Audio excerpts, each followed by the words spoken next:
Čaute, moje meno je Maroš Kancír, som zakladateľ Miner.sk a dneska sa porozprávame o histórii Bitcoinu. Tento týpek, David Chaum, ktorý ešte v roku 1989 vlastne pracoval na DigiCashi.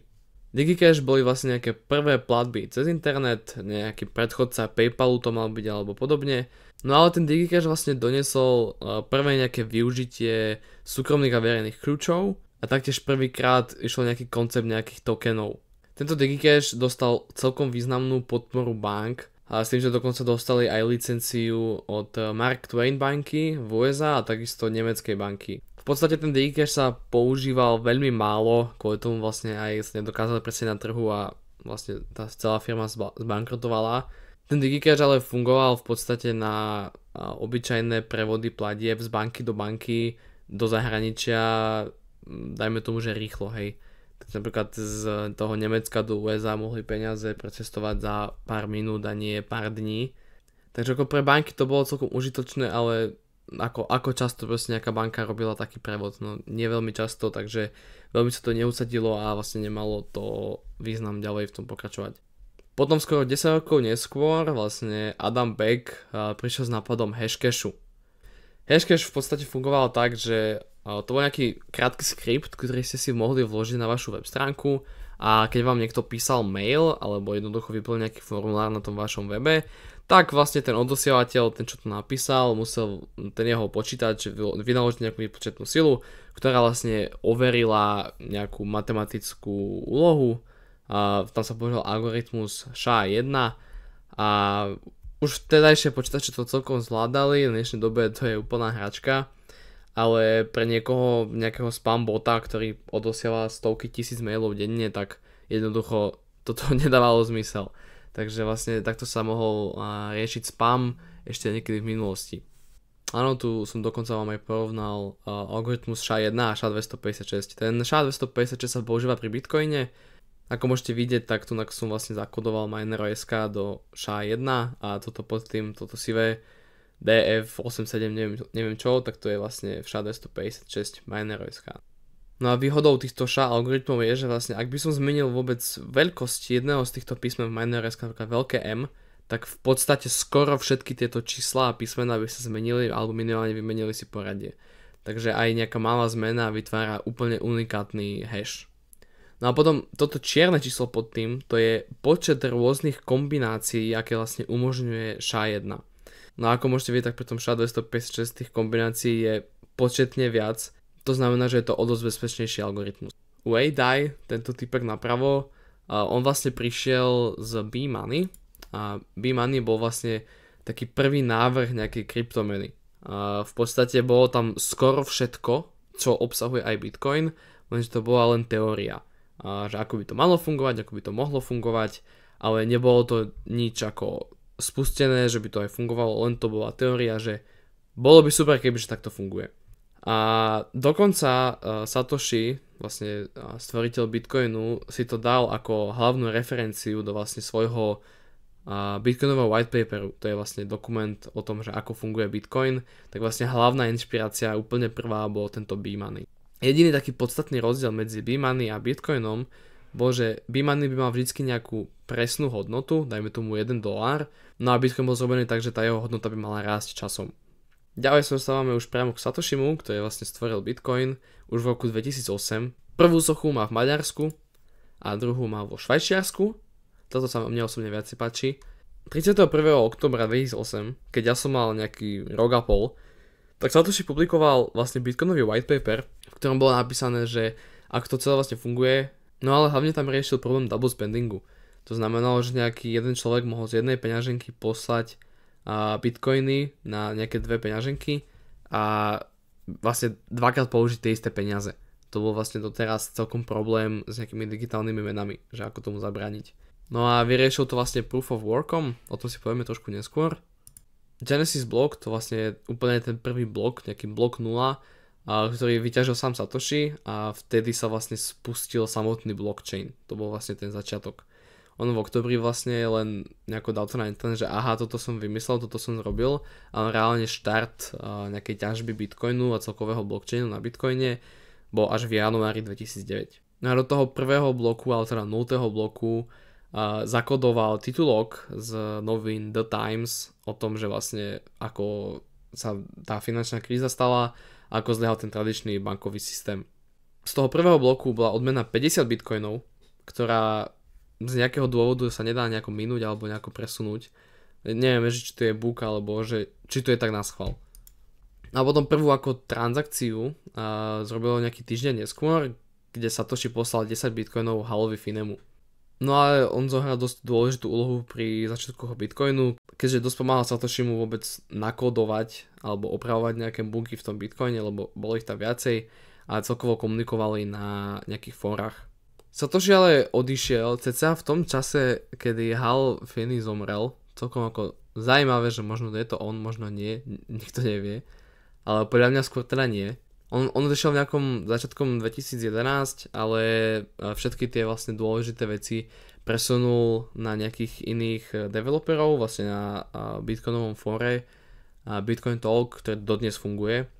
No a tam zanechal vlastne všetky také tie dôležité prístupy, aby mohli ľudia napríklad ako teraz je GitHub, tak proste niečo také ako GitHub tam to dohodil, že môžu vlastne pokračovať v tom vývoji toho Bitcoinu.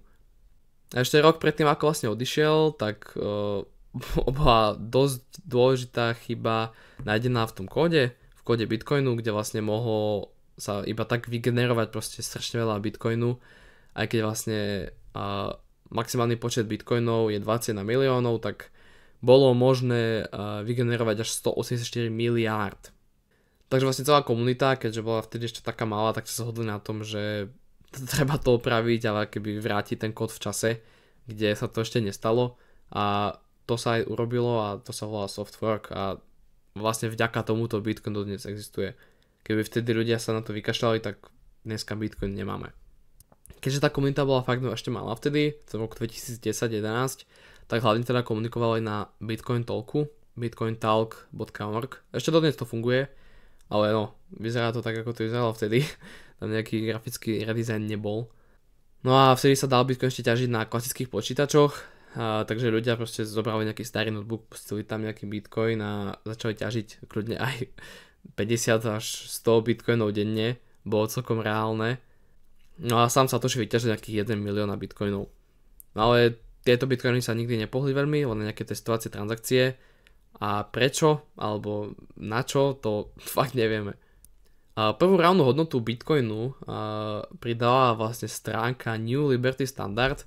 Založil to nejaký jeden typek, ktorý to vypočítal vlastne podľa svojich nákladov na elektrínu na tú ťažbu a vyšlo mu, že nejaký $1 vyťaží nejakých 1309 Bitcoinu, takže takú nastavil vlastne cenu toho Bitcoinu. A s tým, že to proste menil tú cenu manuálne každý deň podľa toho, že aká proste bola tá ziskovosť, dajme tomu. No a Bitcoiny nakupoval a predával cez PayPal a komunikáciu riešili cez maily. A dostávame sa vlastne do dnešného dňa, ale 15 rokov dozadu, kedy programátor Laszlo kúpil 2 pizze za 10 000 Bitcoinov.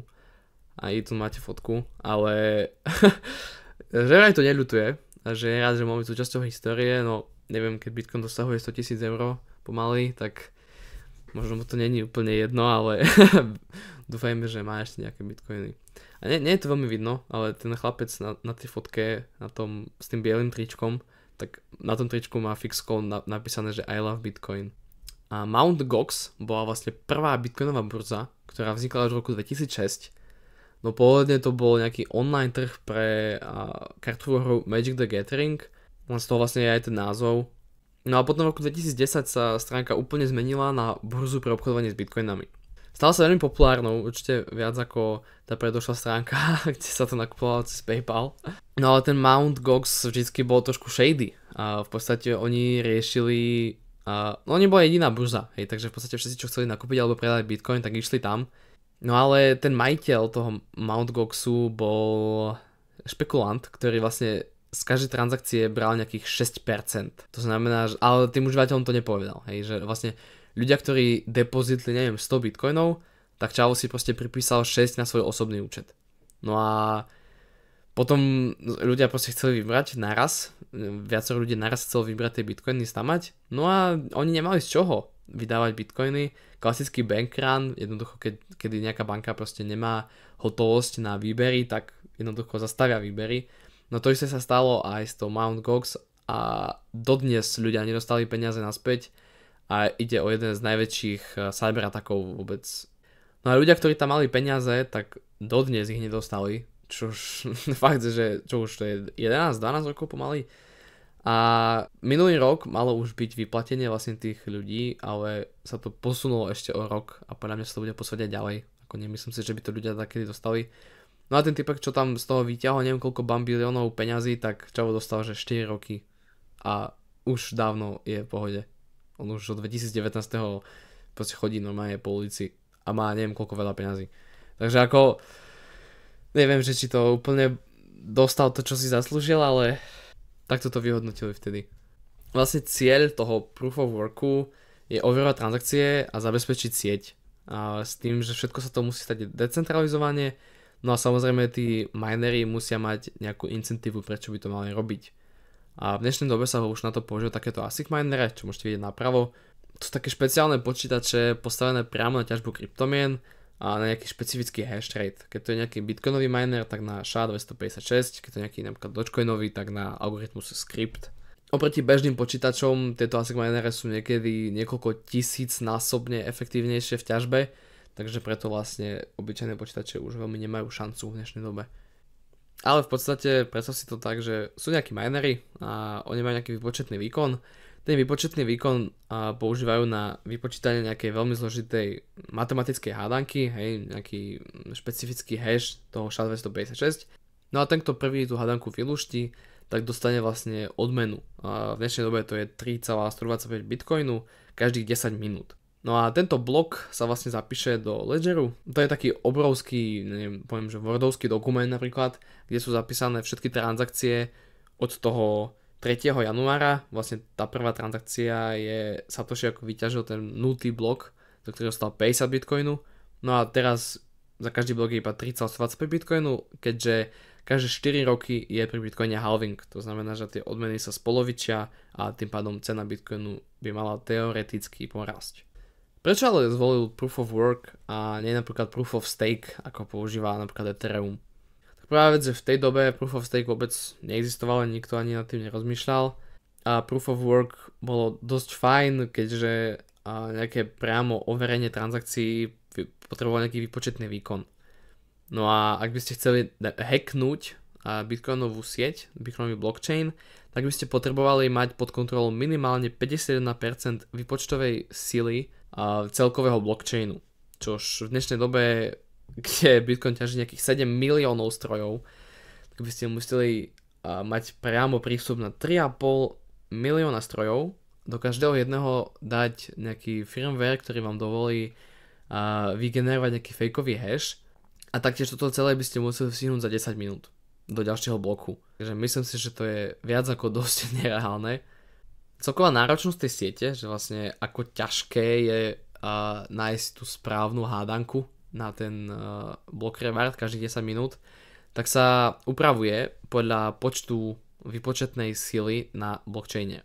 Deje sa to každé 2 týždne alebo každých 2016 blokov.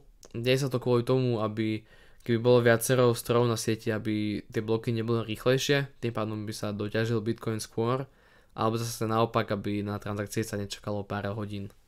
A ďalšia otázka je, že čo vlastne my robíme v Miner.sk? Tak v podstate čo, tak my predávame hlavne teda ASIC minere, tie počítače na tú ťažbu a potom ich odosielame do nejakých datacentier, keďže v datacentrách máme oveľa lepšiu cenu elektriny. Momentálne máme pod kontrolou nejakých 5 datacentier v podstate po celom svete, ale hlavne sa zameriavame na Nigériu, keďže tam máme nejakých 5,5 centa na kilowatt. A je to výhodné kvôli tomu, že na Slovensku je priemerná cena elektriny nejakých 16 centov a aj keď máte fotovoltiku a čerpáte z virtuálnej batérie, tak to je nejakých 8 centov. Takže v podstate len distribučné poplatky na Slovensku sú drahšie ako výroba a aj spotreba energie v Nigérii. Takže už iba kvôli tomu je to výhodné. Je to veľmi dôležité, pretože napríklad pri našom najpredávanejšom stroji S21 plus Hydro, tak stroj stojí nejakých 6500 eur momentálne a vyťaží nejakých 6960 ročne, s tým, že spotrebuje skoro 53 000 kWh. To je, že strašne veľa. to je viac ako ročná spotreba celej domácnosti. V priemere. Možno 40 000 kW spotrebuje vaša domácnosť, taká priemerná by som povedal. No a tento jeden stroj spotrebuje 53, takže fakt je to rozdiel. No a na Slovensku by takáto spotreba stála nejakých 8460 eur a v Nigérii len 2900. Čo znamená, že vlastne na Slovensku by ste stratili 1500 eur ročne, no a v Nigérii by ste zarobili 4000. A ešte vôbec sa nebavíme o tom, že akú infraštruktúru vám treba k tomu stroju, a s tým, že v Nigérii vlastne už to je pripravené. A na Slovensku by ste museli riešiť zase chladenie, je to 6 kW tepla, čo beží 24 hodín denne, 7 dní v týždni. Ako v lete takýto stroj doma fakt nechcete mať. A ďalšia vec je hluk. Pri týchto hydrostrojoch zase hluk nie je až taký dôležitý. Väčšinou pri tých vzduchom chladených je to fakt problém. Keď si predstavíte nejaké menšie letisko a dáte si to do garáže, tak to je asi jedno, či tam je garáž alebo nie, tak to budete počuť. No a samozrejme servis. Nájsť dobrých servisákov na Slovensku je celkom problém. No ale v hostingu v Nigérii sú priamo tam na mieste. A keď sa niečo pokazí, tak to máte do pár dní opravené a nemusíte platiť ani dopravu, ani clo do inej krajiny, aby ste to tam nechali opraviť. Takže pre nás osobne ťažba v Nigérii je úplná topka, odporúčame to všetkým a ak skenujete tento QR kód, tak môžete si vlastne prejsť náš konfigurátor ťažby a porovnať si priamo, aká ťažba dáva pre vás zmysel. To bude pre toto video všetko, ak sa vám páčilo, dajte like a odber, dúfam, že sa vidíme pri nejakom ďalšom, zatiaľ sa majte a čaute.